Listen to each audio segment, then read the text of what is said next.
there is a lot candlestick patterns that are taught in all these cheat sheets, and they have all these obscure names and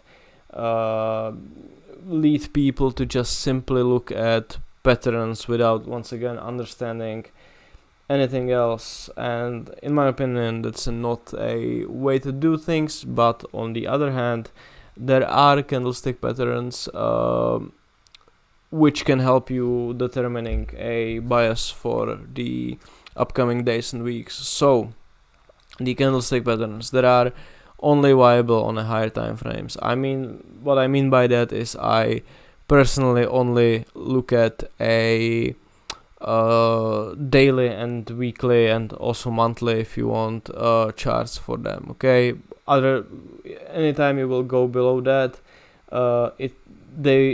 you will just see too many of them, and they will have no significance whatsoever. Another thing is that you can face issues based on your trading styles and expectations.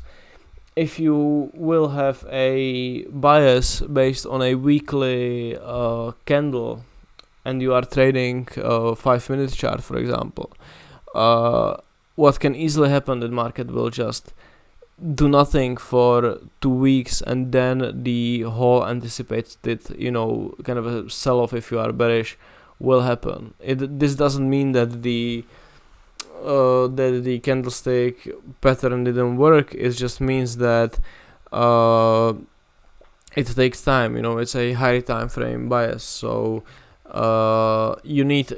it's one of those things, and it's the kind of a overall theme when it comes to trading, is that you cannot be doing these things really blindly. It's not anything I cover here is not a 100% systematic way of trading. You need to think about decisions you are about to make. So as these patterns are great and they are very simple to spot, you need to put a little bit of a thinking into that. So for example, if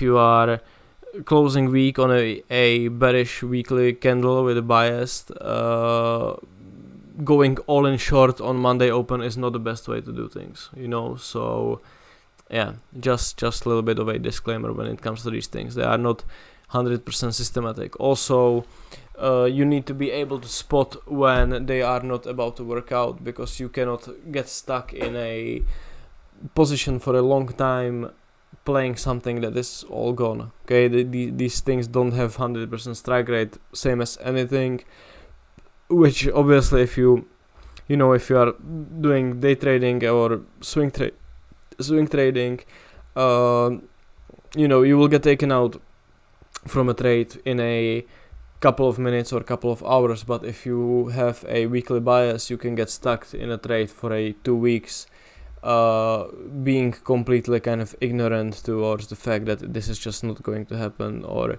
it's just something not worth pursuing. So mark these, start observing these, how market is behaving around them, but don't take these for too granted. Okay, the first one is a engulf. The bullish engulf, or the engulfing candle, has to take it's basically the candle which trades a below the low and close above the high in a bullish example, and in bearish example it trades above the high and has to close below the low. Okay, the close here on the daily or weekly time frames is going to be important. Okay, this is a clean sign of one side trying to do something, this wick to the downside for this bullish case, but buyers clearly kind of overcome them and just closed on the complete opposite of the candle. Same for the selling.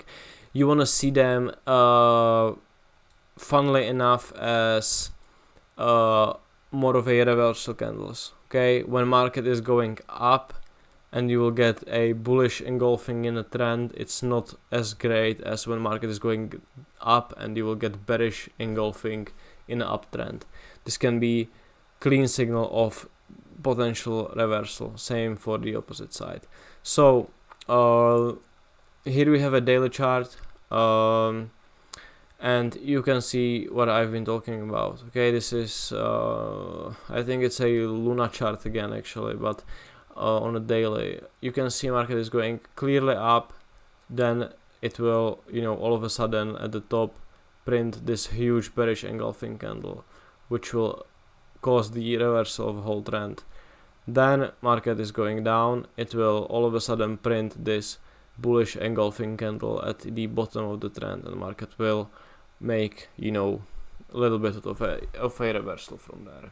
Okay, so these things, I know a lot of people are trying to kind of use them as trend continuations. You know, buyers are still clearly in control or sellers in control, but when you see them in the opposite directions, that are actually better. The failed swing is once again this kind of a failure of at the level, and like I said, it can look as this SFP candle, which has this long wick, you know, the doji candle basically, or it can be this high volume bar, which is basically the same thing. This happens over the 2 days, you know, this is the 1 day thing.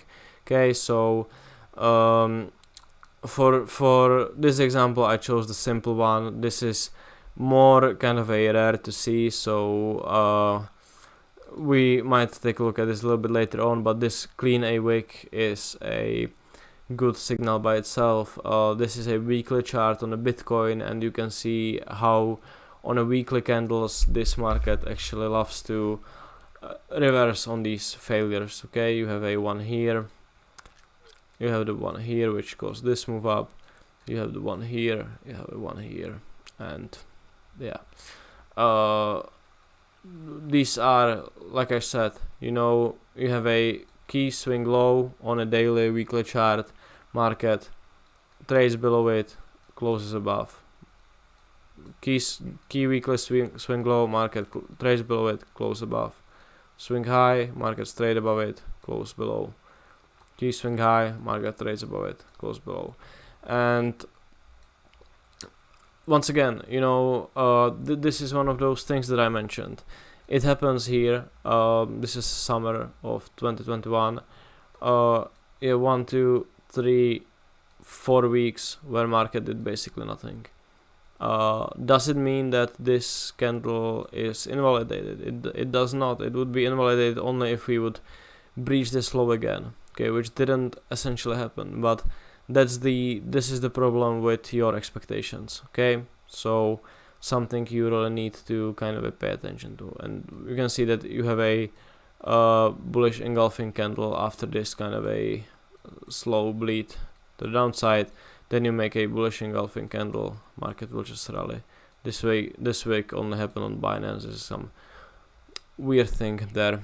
Okay, so this is the failure candle, failed swing, the SFP, whatever you want to call it. The inside day is more of a complex candle. This is mostly for people who are focusing on day trading. Even intra-week trading can be kind of valid if you will use it as a inside week instead of inside day. It is a candle that basically does not breach the prior candle. Simple as that. It tells us that the volatility got compressed, which, you know, low compression and volatility usually leads to the increase in volatility later on. Okay, so how you are trading these, you are marking out a high and a low of a inside a high and inside a low. The conventional wisdom is teaching people that these are breakout candles, that once, you know, one side of inside A is broken, you are trading the continuation. What often happens is that one side of the inside A is broken. Okay, this is the inside A low, inside A high. One side is broken, market really cannot continue here, you know, use this low as resistance. But once we kind of get back inside this inside A range, you will make a run to the opposite side to take the inside A high. So for me, these are more of a levels rather than, you know, set stone that market closed here, I'm going short, expecting this to roll over. Okay, so inside days, you know, failed swings are usually the kind of a reversal candles, and also the engulfings are for me more of a reversal candles. Okay, but when it comes to engulfing, you want to be playing, you know, the direction when it's, you know, you have a bullish engulfing, you are looking for longs. You have a failed swing, you are looking for any sort of reversal, and you have a inside day, you are looking basically, you're just adding new set of levels, either playing continuation of the inside day, or once that fails you can play the rotation to the upside. Okay, so that's it.